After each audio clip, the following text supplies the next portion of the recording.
Hey guys, welcome to my channel. ఈరోజు మనం H parameters అనుకున్నాం. హెచ్ పారామీటర్స్ కనుక్కునేటప్పుడు ఫస్ట్ కరెంట్ డైరెక్షన్ని అసైన్ చేసుకోవాలి. ఇది క్లాక్ వైజ్ I1, ఇది లెఫ్ట్ టు రైట్ పోతుంది కాబట్టి క్లాక్ వైజ్ అంటే ఇలా వెళ్తుంది. ఇది రైట్ టు లెఫ్ట్ వెళ్తుంది కాబట్టి ఇలా యాంటీ క్లాక్ వైజ్ తీసుకోవాలి.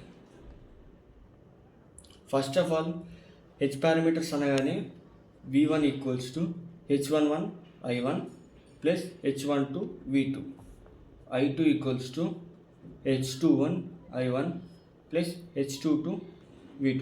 అవి ఫ్రమ్ లూప్ 1. ఇప్పుడు మనం మెష్ అనాలిసిస్ చేయాలి. లూప్ 1లో V1 equals to mesh analysis చేస్తే V1 equals to 120 plus 40 160 I1 plus ఈ 40 అనేది మెష్ 1కి 2 కామన్ ఉంది, అందుకని అది కూడా ఇలా సేమ్ డైరెక్షన్ ఇలా వస్తుంది, మళ్ళీ ఇలా వస్తుంది, సేమ్ డైరెక్షన్ కాబట్టి ప్లస్ 40 I2. ఇది లూప్ 1. ఫ్రమ్ లూప్ 2 ఇక్కడ 2 లూప్స్ ఉన్నాయి కాబట్టి 2 లూప్స్ తీసుకుందాం. లూప్ 2 నుంచి V2 equals to 100 plus 40 140 I2 plus 40 అనేది I1 కామన్ ఉంది, I2 కామన్, ఇంకా 2 సేమ్ డైరెక్షన్ కాబట్టి ప్లస్ 40 I1. ఇది సెకండ్ లూప్. ఇప్పుడు మనకి ఫస్ట్ దీన్ని కంపేర్ చేసుకోవాలి. H పారామీటర్స్లో V1 equals to I1 V2 రావాలి, I2 equals to I1 V2 రావాలి. కానీ ఇక్కడ V1 ఈక్వల్స్ టు ఏముంది, I1 ఉంది, I2 ఉంది, అంటే V1 ఈక్వల్స్ టు I1. ఇక్కడ మనం I2 వచ్చేటట్టు తీసుకోవాలి. I2 రావాలంటే ఇక్కడ సెకండ్ ఈక్వేషన్ నుంచి V2 రావాలి. మనకి V2 రావాలంటే సెకండ్ ఈక్వేషన్ నుంచి I2 ఈక్వల్ టు తీసుకుంటే in the form of I1 and I2లో వస్తుంది. అందుకని ఫ్రమ్ 2 140 I2 ఈక్వల్స్ టు ఇది 40 I1 అనేది లెఫ్ట్ సైడ్కి వెళ్తుంది, V2 minus 40 I1 I2 equals to 1/140 V2 minus 40/140 I1. ఇది మనం ఎందుకు వేసినాం, ఈ I2 వాల్యూని ఇందులో సబ్స్టిట్యూట్ చేస్తే in the form of V2 and V1లో వస్తుంది. మనకు కావాల్సింది అదే కదా, I1 అండ్ V2, అందుకని అలా చేస్తాం. తర్వాత I2 equals to 1/140 equals to 0.007 V2 minus 4/14 equals to 0.28 I1. Substitute I2 value in equation 1 చేస్తే ఏమవుతుంది, V1 equals to 160 I1 plus 40 I2 plus I2 substitute చేయాలి, 0.007 V2 మైనస్ 0.28 I1 సబ్స్టిట్యూట్ చేయాలి. చలో ఇప్పుడు V1 equals to 160 I1 plus 40 into 0.007 equals to 0.28 V2 minus 11.21 I1. 0.28 into 40 నేను ముందే వేసినామని direct వేస్తాను. So V1 equals to 160 I1 minus 11.2 I1 equals to 148.8 I1 plus 0.28 V2. ఇప్పుడు మనం చూడండి, అబ్జర్వ్ చేయండి. V1 equals to H11 I1 plus H12 V2. V1 equals to H11 ఇది H11 అవుతుంది, H11 I1 plus H12 V2. ఇప్పుడు మీకు అర్థమైందా నేను ఎందుకు ఈ V2ని సబ్స్టిట్యూట్ చేసాను. మనకి V1 equals to I1 I2 ఈ ఫామ్లోకి రావాలని I2ని ఫస్ట్ ఈక్వేషన్లో సబ్స్టిట్యూట్ చేస్తాం. ఇది ఫస్ట్ ఈక్వేషన్ మనకి ఇది అనుకోండి. చలో మనకి సెకండ్ ఈక్వేషన్లో ఏం రావాలి, I2 equals to H21 I1 మళ్ళీ H22 V2. I2 equals to I1 V2 ఫామ్లోకి రావాలి.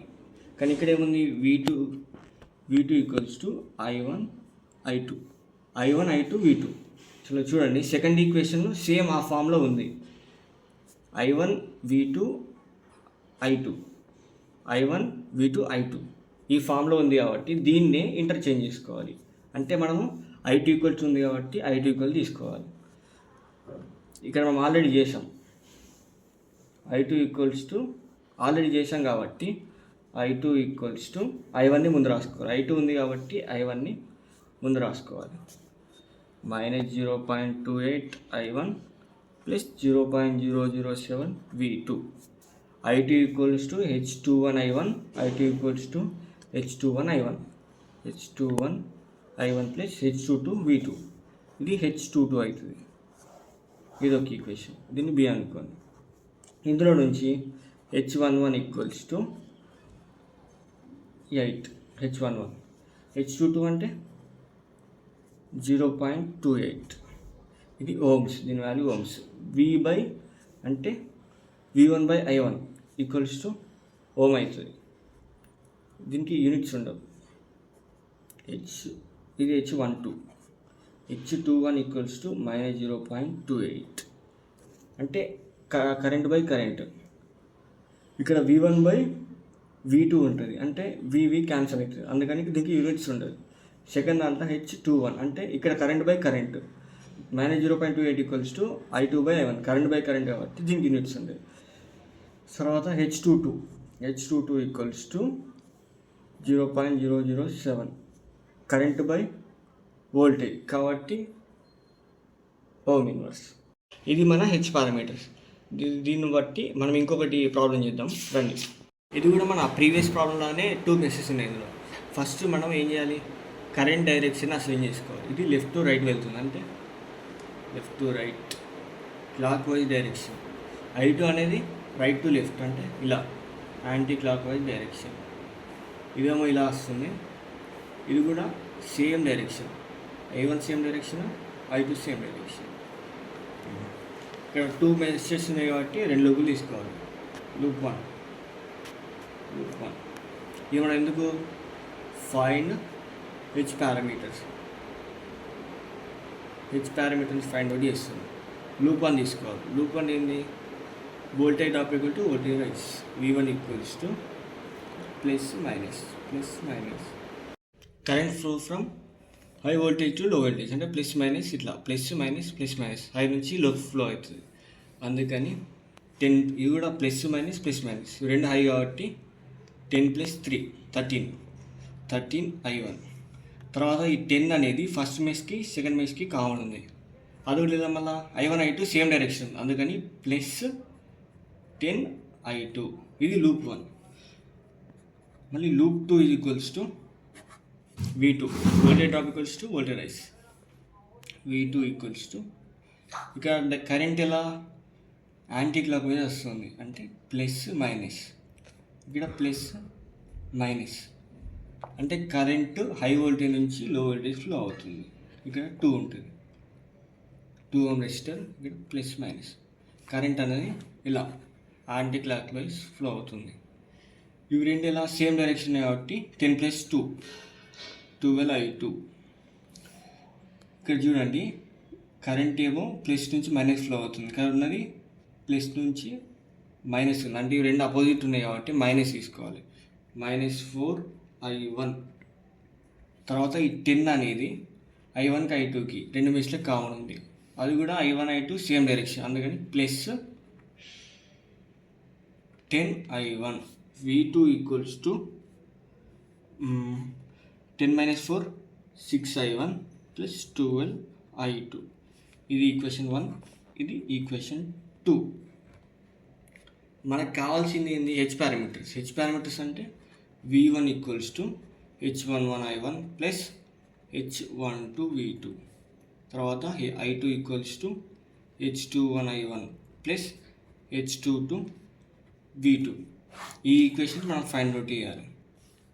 దీన్ని కంపేర్ చేసుకుంటే V1 I1 I1 ఉంది, ఇక్కడ V2 ఉంది. ఇక్కడ V2 ప్లేస్లోకి మనకి I2 రావాలి.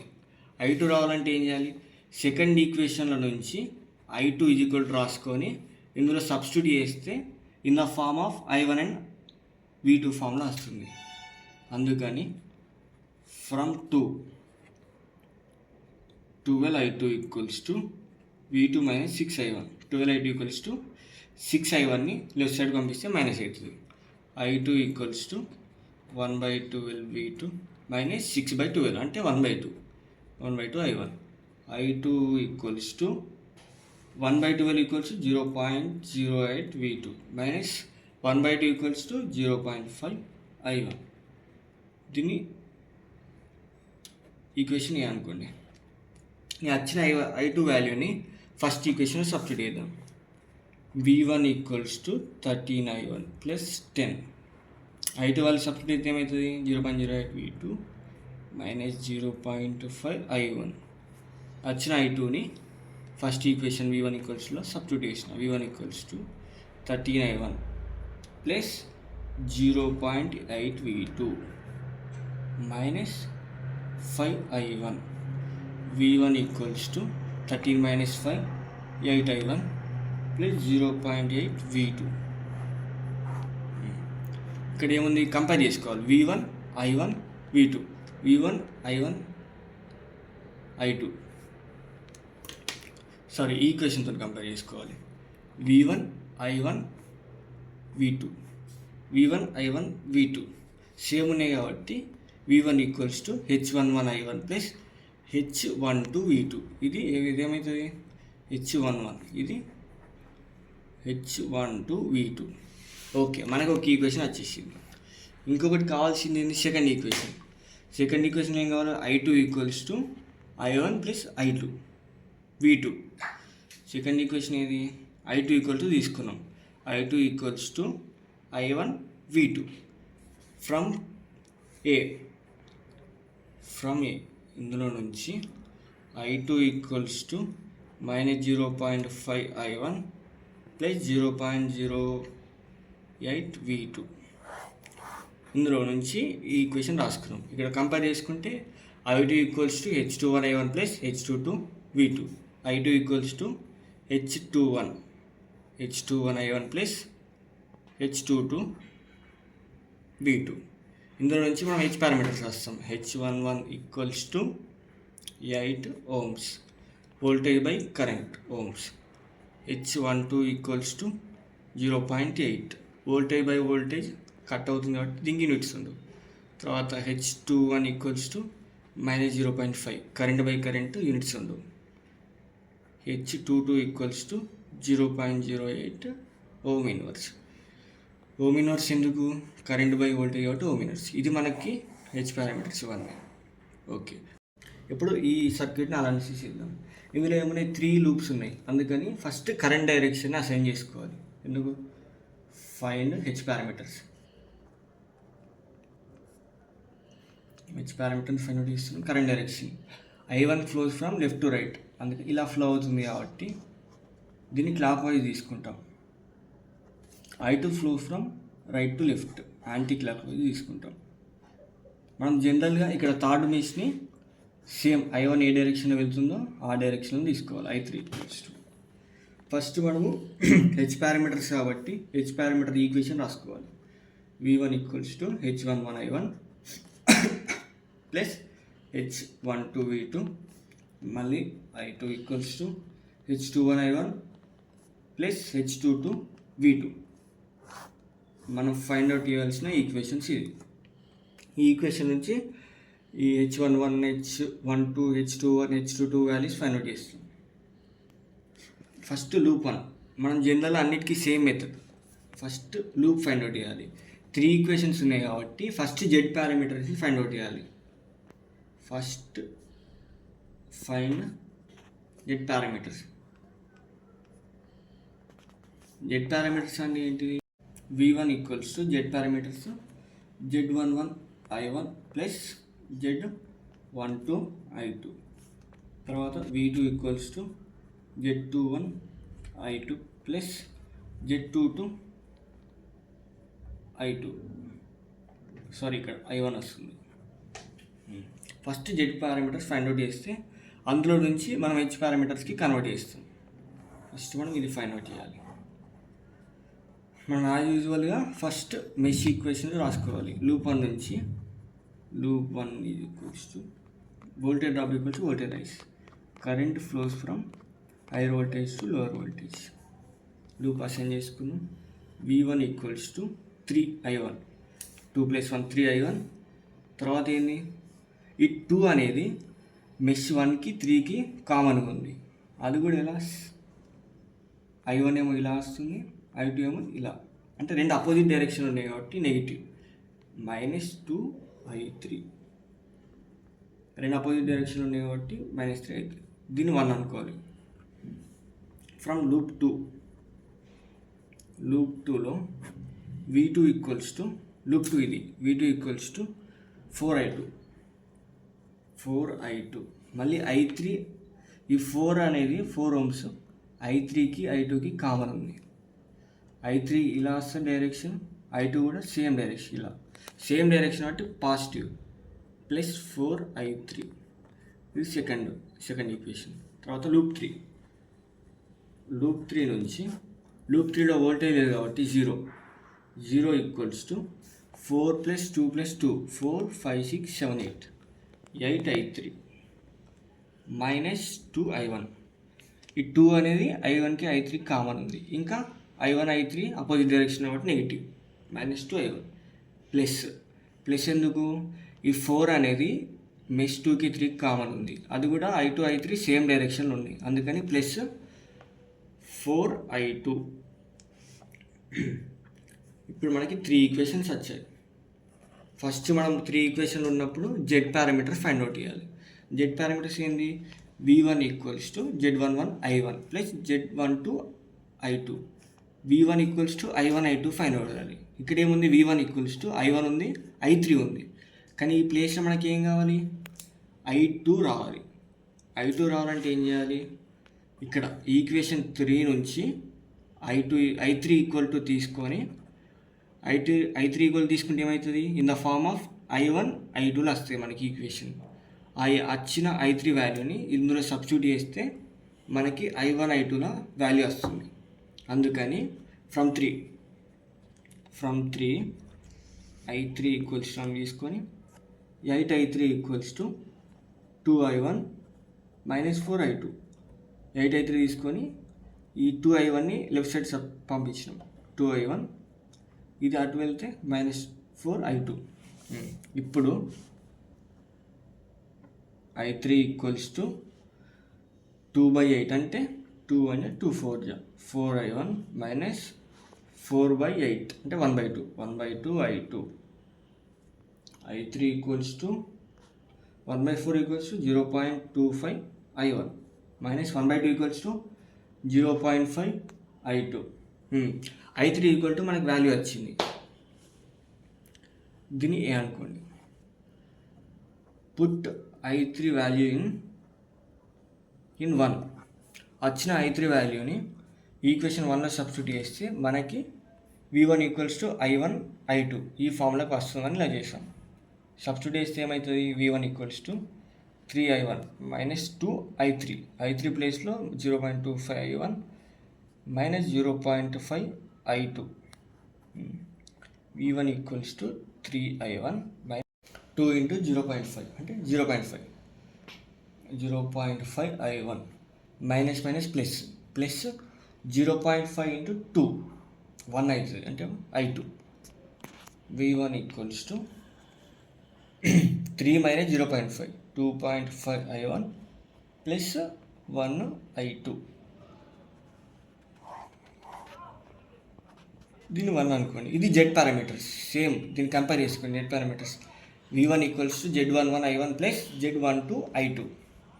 ఇది Z11 అవుతుంది, ఇది Z12 అవుతుంది. అలాగే మనం ఏం చేయాలి? V2 substitute I3 in second equation. ఇక్కడ I3 సబ్స్టిట్యూట్ చేస్తే లూప్ 2 ఈక్వేషన్లో I3 వాల్యూ సబ్స్టిట్యూట్ చేస్తే V2 equals to I1 I2 ఈ ఫార్ములాకి వెళ్తుందని సబ్స్టిట్యూట్ చేసినాం. మనకు కావాల్సింది ఏంటంటే I1 I2లో ఈక్వేషన్ రావాలి, అందుకే ఇలా సబ్స్టిట్యూట్ చేస్తున్నాం. I3ని ఎలిమినేట్ చేస్తున్నాం, అందుకని V2 సెకండ్ ఈక్వేషన్లో సబ్స్టిట్యూట్ చేస్తున్నాం. V2 equals to 4i2 plus 4i3. I3 value 0.25 I1 -0.5 I2. V2 equals to 4i2 plus 4 × 0.25 1 I1 -4 × 0.5 2 I2. తర్వాత V2 equals to 4i2 -2i2 2i2 plus 1 I1 ఇప్పుడు మనకి ఏమొచ్చింది, V2 = 2I2 + 1I1. దీన్ని equation 2 అనుకోండి. ఇది Z parameters అనుకున్నాం. V2 = Z11 Z21 I1 Z22 I2 + Z21 I1 అంటే V2 = I1 + 2I2. ఇదేమో Z21 అవుతుంది, ఇది Z22 అవుతుంది. దీని ఈక్వేషన్ 2 అనుకోండి. ఈక్వేషన్ 2 అనుకున్నాక ఇప్పుడు మనం కంపేర్ చేసుకోవాలి. ఇదంతా మనం జెడ్ వాల్యూస్ ఎందుకు ఫైండ్ అవుట్ చేసినాం? జెడ్ పారామీటర్స్ అంటే హెచ్ పారామీటర్స్ని సబ్స్టిట్యూట్ చేయడానికి ఫైండ్ అవుట్ చేసినాం. హెచ్ పారామీటర్ని ఫైండ్ అవుట్ చేయడానికి ఈక్వేషన్లని కంపేర్ చేసుకోవాలి. V1 = ఏముంది, H11 I1 + H12 V2 అంటే V1 = I1 V2లోకి మార్చుకోవాలి మనం. V1 = I1 ఉంది, ఇక్కడ I2 ఉంది, దీన్ని V2లోకి మార్చాలి. V1 = I1 V2. ఇక్కడ ఏం I1 ఉంది, I1కి I1 ఉంది, I2 ప్లేస్లోకి V2 వచ్చేటట్టు చూసుకోవాలి. అందుకని ఫ్రమ్ 2 ఇక్కడ నుంచి I2 = తీసుకొని I2 తీసుకుంటే ఏమవుతుంది, V2 - I1. V2 I1ల ఫామ్లో వస్తుంది. ఈ వచ్చిన దాన్ని ఇక్కడ సబ్స్టిట్యూట్ చేస్తే మనకి in the form of V1 = I1 V2లో వస్తుంది. అందుకని from 2I2 = V2 - I1. I2 = 1/2 అంటే 0.5 V2 - 1/2 0.5 I1. ఈ వచ్చిన I2 వాల్యూని ఈక్వేషన్ 1లో సబ్స్టిట్యూట్ చేయాలి. అంటే V1 = 2.5 I1 + 1 × I2 0.5 V2 - 0.5 I1. దీన్ని సింప్లిఫై చేస్తే 2.5 I1 + 0.5 V2 - 0.5 I1. V1 = 2.5 I1 - 0.5 2 I1 + 0.5 V2. ఇప్పుడు మనకు కావాల్సిన ఈక్వేషన్ వచ్చింది. కంపేర్ చేసుకోవాలి. V1 = H11 I1 + H12 V2. V1 = H11 I1 + H12 V2 వచ్చింది. మనకి ఫస్ట్ ఈక్వేషన్ వచ్చేసింది. ఇది మనకు కావాల్సిన ఫస్ట్ ఈక్వేషన్. V1 = వచ్చిన ఫస్ట్ ఈక్వేషన్ ఇది. మనకి ఏం కావాలి, next I2 = H21 I1 + H22 V2. I2 = I1 V2 ఫామ్లో రావాలి. అప్పుడు మనము జెడ్ పారామీటర్స్తో వచ్చిన సెకండ్ ఈక్వేషన్ ఇది I2 = I1 V2లోకి రావాలి. I2 = తీసుకొని I1 V2 ఆల్రెడీ ఉంది, I2 ఉంది, I1 ఉంది, V2. దీన్ని ఇంటర్చేంజ్ చేయాలి. అంటే I2 = I1 V2. ఇందులో నుంచి మనం ఈ ఫామ్కి చేంజ్ చేస్తున్నాం. I2 = మనకి ఏమవుతుంది అప్పుడు, I2 = I1ని ముందు రాసుకోవాలి. -0.5 I1 -0.5 I1 + 0.5 V2 0.5 V2. ఇప్పుడు మనకు వచ్చింది I2 = H21 I1 + H22 V2. ఇది H22 V2. ఇప్పుడు మనకి హెచ్ పారామీటర్స్ వచ్చేసాయి. హెచ్ పారామీటర్స్ ఏంది, H11 = 2 ohms, H12 = 0.5, H21 = -0.5, H22 = 0.5 ohm inverse. Current by voltage ohm inverse. ఇప్పుడు మనం ఎలా ఫైండ్ అవుట్ చేసామంటే 3 మెష్ ఈక్వేషన్స్ వచ్చాయి. అంటే I1 I2 I3 ఫామ్లో వస్తుంది ఈక్వేషన్స్. V1 నుంచి first equation, V2 = second equation, third loop నుంచి ఈక్వేషన్. మనకి ఎక్స్ట్రా ఏమొచ్చింది, I3 వచ్చింది. అంటే I3 = థర్డ్ ఈక్వేషన్ నుంచి తీసుకొని ఫస్ట్ సెకండ్ ఈక్వేషన్లో సబ్స్టిట్యూట్ చేసుకుంటే మనకి జెడ్ పారామీటర్ ఈక్వేషన్ వచ్చాయి. ఇదొకటి జెడ్ పారామీటర్ ఈక్వేషన్. ఈ ఈక్వేషన్ వచ్చిన జెడ్ పారామీటర్ ఈక్వేషన్ని హెచ్ పారామీటర్స్తో కంపేర్ చేస్తే మనకి ఏమొచ్చింది, V2 ఉంది, ఇక్కడ I2 ఉంది. అందుకని ఈ I2ని V2గా చేంజ్ చేయాలి. అందుకని ఇక్కడ జెడ్ పారామీటర్లో సెకండ్ ఈక్వేషన్ నుంచి I2 ఈక్వల్ టు తీసుకొని ఈ ఈక్వేషన్లో సబ్స్టిట్యూట్ చేస్తే ఏమవుతుంది, V2 I1 ఫామ్లో ఈ ఈక్వేషన్ చేంజ్ అవుతుంది. ఆ ఈక్వేషన్ V2 I1 ఫామ్లో చేంజ్ అవుతుంది. V2 I1 అంటే H parameters V1 equals to I1 plus I2 H పారామీటర్కి చేంజ్ అయింది. Z parameter first equation H పారామీటర్స్కి చేంజ్ అయింది. అలాగే ఇక్కడ వచ్చింది సెకండ్ ఈక్వేషన్ కూడా ఎలా వచ్చింది, from 2 Z parameter second equation నుంచి హెచ్ పారామీటర్ సెకండ్ ఈక్వేషన్ వచ్చింది. ఇక్కడ మనం ఏం లేదు, డైరెక్ట్ ఇక్కడ వాల్యూస్ ఉన్నాయి I1 V2 I2 I1 V2 I2 same ఈ ఈక్వేషన్ ఉన్నాయి కాబట్టి అక్కడ ఆ వాల్యూ I2 ఈక్వల్ టు తీసుకుంటే మనకి డైరెక్ట్ ఈ ఈక్వేషన్ వాల్యూస్ వస్తుంది. I2 ఈక్వల్ తీసుకుంటే వచ్చింది. సో ఇలాగా మనం ఏ ఈక్వేషన్ అయినా ఓన్లీ జెడ్ పారామీటర్స్ తీసుకొని అది ఏ పారామీటర్స్కైనా చేంజ్ చేయొచ్చు. ABCD కానీ హెచ్కి కానీ, లేదంటే వై పారామీటర్స్ ఎలా వస్తుంది, ఫస్ట్ జెడ్ పారామీటర్స్ని కనుక్కొని దాన్ని ఇన్వర్స్ చేస్తే వై పారామీటర్ వస్తుంది. వై పారామీటర్స్ అనేది సెకండ్ మన నెక్స్ట్ వీడియోలో చేస్తాం. Thank you for watching. Please share the video.